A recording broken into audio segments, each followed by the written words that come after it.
அஸ்ஸலாமு அலைக்கும். எல்லோரும் எப்படி இருக்கீங்க? Welcome to the Ramadan day of 2. And இன்றைக்கி நம்ம டே 2ல் என்னென்ன டயட் ஃபுட் எடுத்திருக்கோம், என்ன சாப்பாடெலாம் சுகருக்கு வந்து எடுத்திருக்கோம்னு பார்க்க போகிறோம் இன்ஷால்லா. ஸோ மறக்காமல் ஸ்கிப் பண்ணாமல் ஃபுல்லாத்தையும் பாருங்கள். ஸோ ஃபஸ்ட்டு வந்து நான் வந்து இட்லி வந்து வச்சுட்டேன். ஸோ இட்லிக்கு வந்து பார்த்திங்கன்னா நைட் டைம் வந்து மாவெல்லாம் அரைச்சி வச்சுட்டேன். ஸோ இங்கே யூஎஸில் வந்து வெளியில் வச்சேன்னா புளிக்காது. ஸோ அதனால் ஒன்று ஓவனில் வைக்கணும், அப்படி இல்லை அப்படின்னா ஏதாவது கபர்ட் உள்ள வந்து வச்சிங்கன்னா தான் இந்த மாதிரி நல்லா புளிச்சு சூப்பராக வரும். நல்ல ஃபர்மெண்ட் ஆகிருக்கு பாருங்கள். நெக்ஸ்ட்டு வந்து நான் இட்லி ஊற்றி வச்சுட்டேன். நான் எப்பயுமே வந்து தோசை வந்து ப்ரிஃபர் பண்ண மாட்டேங்க. ஈவன் தோ ஃபர்மெண்ட் ஃபுட்டாக இருந்தாலும் இட்லி தான் நான் வந்து ப்ரிஃபர் பண்ணுவேன். அது ஃபர்ஸ்ட் ஆஃப் ஆல் அது வந்து boiled food. At the same time வந்து உங்களுக்கு வந்து தண்ணி தாகம் அடிக்காதுங்க. இட்லி அந்த மாதிரிலாம் வீட்டில் இருக்கவங்களுக்கு கொடுத்தோன்னா வந்து அவங்க சொல்லுவாங்க லைக் இட்லி தான் பெஸ்ட்டாக இருக்கும் அப்படின்னு சொல்லிட்டு.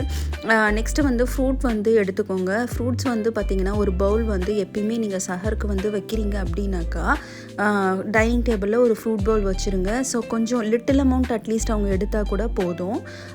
எப்பயுமே பேலன்ஸ்டு ஃபுட்டுன்றது என்னென்னா ஃப்ரூட்ஸ் இருக்கணும், வெஜிடபிள்ஸ் இருக்கணும். ஃபைபர் கண்டென்ட் வந்து எதில் இருக்குன்னா ஃப்ரூட்ஸ் அண்ட் வெஜிடபிள்ஸில் தான் இருக்குது. அண்ட் அந்த மாதிரி ப்ரோட்டீனுக்கு வந்து நம்ம மீட் ஏதாவது ஒரு மீட் எடுங்க.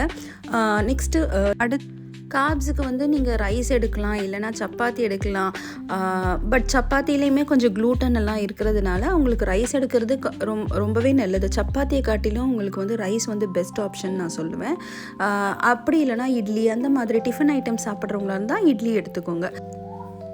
ஸோ காலையில் வந்து ஃபஸ்ட்டு எம்டி ஸ்டொமக்கில் நம்ம சியா சீட்ஸை வந்து குடிச்சிருங்க. அதுக்கப்புறம் லெமன் வித் ஹாட் வாட்டர் குடிங்க. இது ரெண்டுமே உங்களுக்கு டீடாக்சிஃபை பண்ணும். இந்த சியா சீட்ஸில் வந்து அதிகமாக ஃபைபர் இருக்குங்க, அதனால் அதை எடுக்க மறக்காதீங்க. ஸோ இதுதான் நம்மளோட சுகர் மீல். நெக்ஸ்ட்டு மீல் நாளைக்கு இன்ஷால்லா என்ன மீலுன்ட்டு நாளைக்கு பார்ப்போம். அன்டில்